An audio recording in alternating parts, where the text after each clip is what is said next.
اے اہل ایمان، جب میدان جنگ میں کفار سے تمہارا مقابلہ ہو تو ان سے پیٹھ نہ پھیرنا، اور جو شخص جنگ کے روز اس صورت کے سوا کہ لڑائی کے لیے کنارے کنارے چلے، یعنی حکمت عملی سے دشمن کو مارے یا اپنی فوج میں جا ملنا چاہے، ان سے پیٹھ پھیرے گا تو سمجھو کہ وہ اللہ کے غضب میں گرفتار ہو گیا، اور اس کا ٹھکانہ دوزخ ہے، اور وہ بہت ہی بری جگہ ہے۔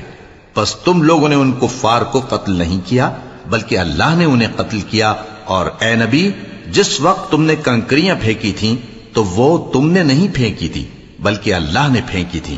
اس سے غرض یہ تھی کہ مومنوں کو اپنے احسانوں سے اچھی طرح آزما لے، بے شک اللہ سنتا ہے، جانتا ہے۔ ہوا بھی یوں ہی، اور کچھ شک نہیں کہ اللہ کافروں کی تدبیر کو کمزور کر دینے والا ہے۔ کافروں، اگر تم فیصلہ چاہتے ہو تو تمہارے پاس فیصلہ آ چکا، اگر تم اپنے افعال سے باز آ جاؤ تو تمہارے حق میں بہتر ہے، اور اگر پھر نافرمانی کرو گے تو ہم بھی پھر تمہیں عذاب کریں گے، اور تمہاری جماعت خواہ کتنی ہی بڑی ہو تمہارے کچھ بھی کام نہ آئے گی، اور اللہ تو مومنوں کے ساتھ ہے۔ اے ایمان والو، اللہ اور اس کے رسول کے حکم پر چلو اور اس سے روگردانی نہ کرو جبکہ تم سنتے بھی ہو، اور ان لوگوں جیسے نہ ہونا جو کہتے ہیں کہ ہم نے سن لیا مگر حقیقت میں نہیں سنتے۔ کچھ شک نہیں کہ اللہ کے نزدیک تمام جانداروں میں بدترین وہ بہرے گونگے لوگ ہیں جو عقل سے کام نہیں لیتے، اور اگر اللہ ان میں خیر کی طلب دیکھتا تو ان کو سننے کی توفیق بخشتا، اور اگر یوں ہی انہیں سنوا دیتا تو وہ منہ پھیر کر بھاگ جاتے۔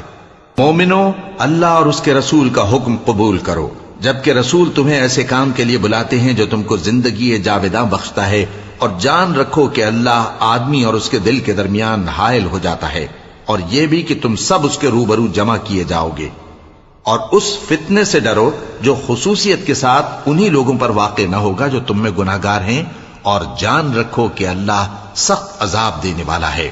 اور اس وقت کو یاد کرو جب تم زمین مکہ میں قلیل اور ضعیف سمجھے جاتے تھے اور ڈرتے رہتے تھے کہ لوگ تمہیں اڑا نہ لے جائیں، یعنی ختم نہ کر دیں، تو اس نے تم کو جگہ دی اور اپنی مدد سے تم کو تقویت بخشی اور پاکیزہ چیزیں کھانے کو دیں تاکہ اس کا شکر کرو۔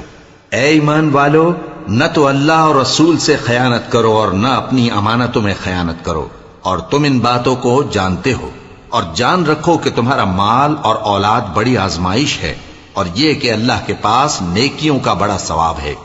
مومنو، اگر تم اللہ سے ڈرو گے تو وہ تمہارے لیے حق و باطل کا فرق ظاہر کر دے گا اور تمہارے گناہ مٹا دے گا اور تمہیں بخش دے گا، اور اللہ بڑے فضل والا ہے۔ اور اس وقت کو